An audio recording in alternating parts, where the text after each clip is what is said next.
Все начинается с числа 14. Не десятилетия, не поколения, а всего лишь 14 коротких лет.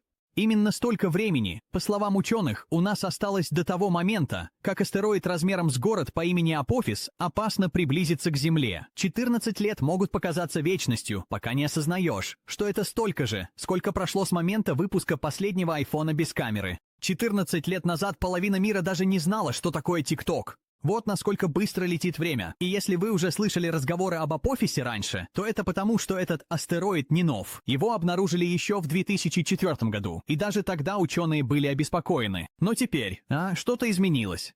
Орбита, скорость, вероятность столкновения. Это не просто очередная кликбейтная история о конце света. Лучшие умы НАСА замолчали, закрытые совещания участились, и странная тишина воцарилась среди агентств, отвечающих за нашу защиту. Что они знают такого, чего не знаем мы? Действительно ли Апофис направляется к тому, чтобы уничтожить часть планеты? И почему НАСА продолжает настаивать, что все под контролем, даже когда некоторые их собственные данные говорят об обратном? Далее мы разберемся с пугающим прозвищем, которое ученые дали этому астероиду. Апофис, так они его назвали. Звучит мифически, правда? Так и есть. Апофис — это древнеегипетский бог разрушения, буквально несущий хаос. Ученые обычно выбирают сухие технические названия для космических объектов, вроде XP-13b или что-то столь же скучное, но не в этот раз. Имя Апофис выбрано не случайно. Астероид шириной 300 метров, почти как высота Empire State Building, и если он столкнется с Землей, разрушения будут апокалиптическими. Он движется со скоростью свыше 40 тысяч километров в час. Если он ударит по суше, он может испарить целый город. Если он упадет в океан, цунами могут стереть с лица Земли побережья на сотни миль вокруг. Тем не менее, годами официальные лица отвергали опасность, пока последние прогнозы не начали меняться. То, что раньше казалось почти промахом, теперь выглядит как потенциальное попадание в цель. И пока общественности говорят, что беспокоиться ни о чем, за кулисами правительства паникуют, файлы исчезают, телескопы перенаправляют, а в одной внутренней записке от неназванного ученого НАСА просто сказано: «Мы слишком долго ждали». Итак, что же произошло в тот день, когда ученые впервые поняли, что это может быть реальностью? Был момент, очень конкретный момент, когда все изменилось. Это было ранним утром 23 марта 2029 года. Именно тогда новые модели траекторий, полученные с помощью радиолокации из глубокого космоса, показали нечто ужасающее. Апофис сместился совсем немного, но этого оказалось достаточно, чтобы изменить все. Путь астероида изогнулся ближе, чем когда-либо прежде, проходя сквозь гравитационный глаз Земли. Одно небольшое изменение может означать смертельное столкновение в будущем. Какую фразу использовали во внутренних отчетах? Событие замочной скважины. Это обозначает узкую зону в космосе шириной менее 600 миль. И если Апофис пройдет через нее, гравитация Земли сработает как рогатка, затягивая астероид на траекторию прямого столкновения через 13 лет. И угадайте что? Эта зона больше не пуста. Она находится прямо на пути Апофиса. Когда ученые провели расчеты, некоторые просто встали и вышли из комнаты. Не от страха, а от отчаяния. Если астероид проскользнет через эту замочную скважину, уже не будет способа сбить его с курса вовремя, что приводит к очевидному вопросу: что НАСА делает с этим? Ответ мрачнее, чем вы думаете. Давайте поговорим о секретных совещаниях. Об этом не сообщали в новостях, не транслировали в прямом эфире, но это произошло. 15 июня 2031 года НАСА внезапно созвало закрытое совещание в космическом центре имени Джонсона. Комната была опечатана. Никакой прессы, никакого доступа извне, только узкий круг специалистов по планетарной защите, инженеров-аэрокосмиков, военных представителей и небольшая группа высокопоставленных госчиновников с допуском к секретной информации. По словам информатора, выступившего анонимно, атмосфера мрачна. На графиках была показана последняя траектория Апофиса, пересекающаяся напрямую с окном гравитационного захвата Земли. Худший сценарий снова оказался на повестке дня, но опасались не только самого удара, боялись паники, краха общества, давления принять меры, когда никакие действия не могли бы быть достаточно быстрыми. Тогда один из чиновников спросил: должны ли мы сообщить об этом общественности? В комнате наступила тишина. В конце концов кто-то ответил: пока нет. И на этом все. Ни пресс-релизов, ни предупреждений, только секретные документы, уничтоженные графики и растущее чувство обреченности. Но что же они скрывают на этих закрытых заседаниях? Вот тут все становится по-настоящему интересно. С 2031 года НАСА провело более 20 неофициальных встреч, посвященных Апофису. Это были не стратегические сессии и не брифинги для прессы, а настоящие закулисные обсуждения, проходившие в зонах, контролируемых военными, куда не допускали посторонних. Одна из таких встреч состоялась на ракетном полигоне White Sands. Другая — в подземной части лаборатории реактивного движения в Пасадене. Почему такая секретность? Что же они планируют? Чего нам нельзя увидеть? По словам источников, теперь в этом участвует не только НАСА, DARPA, Минобороны, даже зарубежные космические агентства сотрудничают, хотя никто не говорит, в чем именно это сотрудничество. Ходят слухи о тестовых миссиях, о которых никогда не сообщали в новостях, о прототипах космических аппаратов, запускаемых под несвязанными названиями, и даже о планах отправить ядерный заряд в глубокий космос. План неизвестно, сроки засекречено. И все же общественности говорят не волноваться. Астероид пройдет мимо нас безопасно, утверждают они. Но если это правда, почему тогда они втайне составляют карты точных мест на Земле, где удар был бы наиболее катастрофическим? Далее мы покажем карту, которую они надеются вы не увидите. В запертой серверной внутри исследовательского центра НАСА имени Лэнгли хранится файл, доступ к которому, по сообщениям, имеют всего 7 человек. Как он называется? Ozpath RG-7. Но инсайдеры просто называют его «карта зон». Это засекреченная симуляция прогнозирования последствий, моделирующая десятки сценариев, связанных с Апофисом, и не только для его первого пролета. В файле указаны предполагаемые зоны на Земле, где возможное столкновение может привести к необратимым разрушениям. Некоторые из областей, отмеченных красным: восточное побережье США, Центральная Европа, части Индии и одна пугающая возможность – Мексиканский залив, где удар может вызвать суперцунами, которое поглотит целые прибрежные регионы юга США. Эти карты не общедоступны. Даже ООН не была проинформирована о последних симуляциях. Если вы задумывались, почему многие известные миллиардеры скупают землю в глубинном Вайоминге или сельской Монтане, теперь вы знаете. Они видели эту карту, они знают, что грядет. Но почему мы не можем уничтожить астероид? Потому что, как оказалось, скорее всего, мы не сможем этого сделать.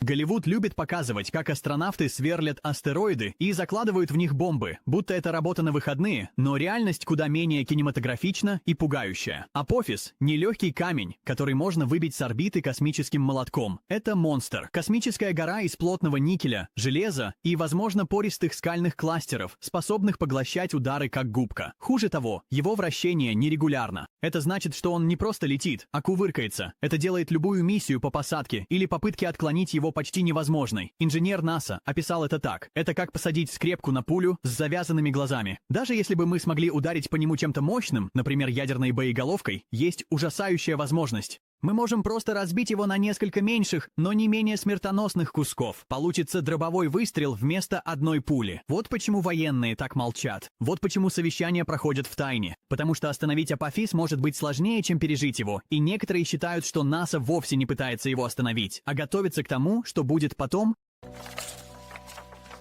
В пустыне Невады, прямо за известными границами зоны 51, строительство ведется уже более 3 лет. Нет официального названия, нет записей, только постоянно расширяющаяся сеть подземных сооружений. Спутниковые снимки показывают вентиляционные шахты, взрывозащитные двери и тепловые сигнатуры, напоминающие огромные подземные камеры. Источники в оборонной промышленности шепчут о проекте «Черный Эдем», якобы правительственной инициативе по созданию глубинных убежищ для высокопоставленных чиновников, ученых и заранее отобранных граждан. Идея? Переждать худший сценарий под землей, а затем восстановить все заново. Думаете, это паранойя? Вот что подтверждено. Десятки инженеров-аэрокосмиков из астероидного подразделения НАСА тихо перешли на работу к оборонным подрядчикам. Их не уволили, не отправили на пенсию, просто перевели. А когда журналист спросил НАСА о пропавших сотрудниках, там ответили просто: «Мы перераспределяем ресурсы». Но какие ресурсы готовятся и для кого? И это подводит нас к настоящей проблеме планетарной защиты, к тому, что они не хотят, чтобы мы осознали. У НАСА действительно есть офис планетарной защиты. Он существует. Это официально. У него даже есть свой сайт. Но за красивыми пресс-релизами и анимированными симуляциями столкновений скрывается суровая правда. Мы к этому даже близко не готовы. Система защиты рассчитана скорее на обнаружение, чем на действия. Они могут предупредить нас, что-то приближается, но когда доходит до действий, у нас нет проверенной системы реагирования, нет устройства для отклонения астероидов, нет ядерной программы перехвата, готовой к запуску. А самое худшее – время играет против нас. Миссии вроде DART, когда мы врезались космическим аппаратом в безвредный астероид, были скорее пиар-акцией, чем реальным решением проблемы. Апофис больше, ближе и опаснее. Несколько внутренних документов описывают следующий пролет в 2036 году как момент принятия решения. Это своего рода кодовое выражение «сейчас или никогда». Если мы не примем меры до этого момента, мы навсегда потеряем свой шанс, и как только кажется, что хуже уже быть не может, кто-то сливает правду. Все началось с небольшого утечки, пара писем, ничего шокирующего. Но уже через несколько часов скриншоты, якобы сделанные с внутренних серверов НАСА, начали распространяться по зашифрованным форумам. Сообщения были от сотрудников высшего уровня, обсуждавших отклонение траектории, провалившиеся модели сдерживания и нечто называемое протоколами нулевого уровня, Tier 0 Protocols. Особенно выделялась одна фраза от старшего руководителя проекта: «Позаботьтесь о своих семьях. Это не станет достоянием общественности, пока не будет слишком поздно для паники». Еще хуже, одно вложение с пометкой Event Horizon 2239 содержало документ с расписанием введения чрезвычайного военного положения в городских районах. Что это значит? Возможно, у правительства уже есть план действий на случай гражданских беспорядков, когда правда выйдет наружу. Треды на Reddit взорвались. Форумы по теориям заговора погрузились во тьму. А затем тишина. Почти все источники, опубликовавшие утечку, исчезли. Аккаунты были деактивированы или удалены в течение нескольких дней. Совпадение или нечто большее. В следующей главе мы погрузимся в зловещий информационный вакуум вокруг передвижения военных.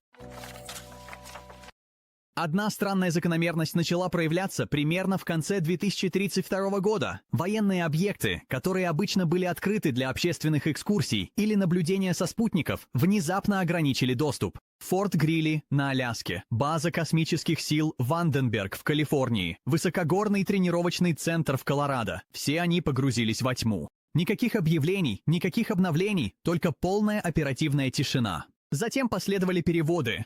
Тысячи военнослужащих были тихо переброшены без каких-либо объяснений. Спутниковые данные показали недавно проложенные дороги, ведущие в отдаленные горные районы. А что еще тревожнее, целый кластер ангаров для самолетов исчез с виду в Неваде после того, как их накрыли серией огромных купольных сооружений. Что они скрывают? Многие осведомленные лица утверждают, что это не военные базы, а пункты обеспечения непрерывности работы правительства, то есть убежища, аварийное снаряжение и протоколы эвакуации на случай, если Апофис действительно столкнется с землей. Но общественность все еще в неведении, и причина становится яснее, когда вы увидите последнюю модель столкновения. Самая актуальная модель симуляции удара, созданная независимыми астрономами с использованием открытых данных, рисует пугающую картину. Если Апофис пройдет через так называемое гравитационное ушко в 2036 году, то через 13 лет, в 2049, он может врезаться в Землю с силой, превышающей мощность миллиона ядерных бомб. Это не преувеличение, это простая физика. Удар высвободит энергию, эквивалентную более чем 100 тысяч мегатонн. Города будут испарены. Огненные бури вспыхнут на сотни миль вокруг. Небо может потемнеть на месяцы. Урожай? Ушел. Океаны закипят рядом с зоной удара. И вот самое главное. Чиновники по-прежнему считают вероятность прямого попадания низкой, но допустимая погрешность минимальна.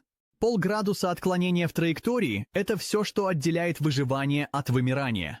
Вот почему НАСА молчит. Они понимают, что как только общественность увидит эту модель, начнется паника. Но допустим, это все-таки произойдет. Как вообще будет выглядеть жизнь после этого? Давайте на мгновение представим, что Апофис действительно ударит. Он врезается в Атлантический океан под идеальным углом. Взрыв поднимает стену воды, высотой более 150 метров, которая мчится к восточному побережью. Нью-Йорк исчез. Майами исчез. Бостон, Чарльстон, Уилмингтон — все под водой. В глубине страны ударные волны сносят здания. Энергосети выходят из строя. Цепочки поставок продовольствия рушатся за считанные дни. Люди бегут, но куда? Воздух густеет от пепла. Глобальные температуры падают. Мы вступаем в то, что ученые называют ударной зимой. Урожаи гибнут. Начинается массовый голод. Правительства падают. Цивилизация, какой мы ее знаем, распадается на зоны выживания. Стабильными остаются только самые отдаленные районы, небольшие горные городки, дикие уголки природы и специально подготовленные бункеры. В таком сценарии выживают не самые богатые, выживают самые подготовленные. Так, какие города больше всего рискуют исчезнуть полностью? Согласно текущим прогнозам, прямое попадание в Атлантике или Мексиканском заливе сотрет с лица Земли весь юго-восточный квадрант Соединенных Штатов. Ушел. Речь идет о Майами, Орландо, Атланте и, возможно, даже Хьюстоне, в зависимости от силы ударной волны. Но дело не только в эпицентре. Прибрежные города от Северной Каролины до Массачусетса будут сметены стенами воды и обломков. В Европе такие города, как Лиссабон, Барселона и части юга Франции, могут быть полностью уничтожены. Северное побережье Южной Америки. Ушел. И не забывайте, удар по океану отправляет ударные волны по всей планете.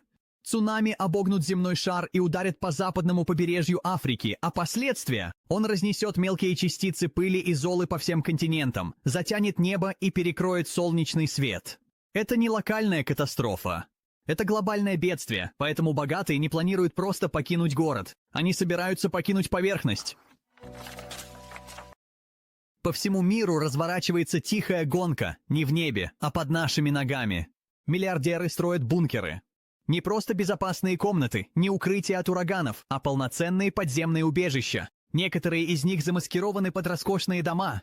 Другие спрятаны в старых ракетных шахтах, оснащенных гидропонными фермами, системами фильтрации воздуха и резервным ядерным питанием. В одном из таких объектов в Канзасе, известном только как «Хранилище семян», по сообщениям, есть место для более чем 200 человек на 10 лет. И они не одни. В Норвегии, Швейцарии и Австралии существуют засекреченные подземные убежища, построенные в скальных породах. Цель – пережить первую волну, дождаться окончания коллапса, выйти на поверхность, когда она снова станет безопасной. И если это звучит как научная фантастика, спросите себя вот о чем. Почему частные компании вроде SpaceX и Blue Origin тестируют не только ракеты, но и подземные буровые установки? Потому что они думают не только о космосе. Они думают о том, как спрятаться от Земли, и при этом НАСА продолжает молчать. Но за этим молчанием скрывается нечто гораздо более опасное.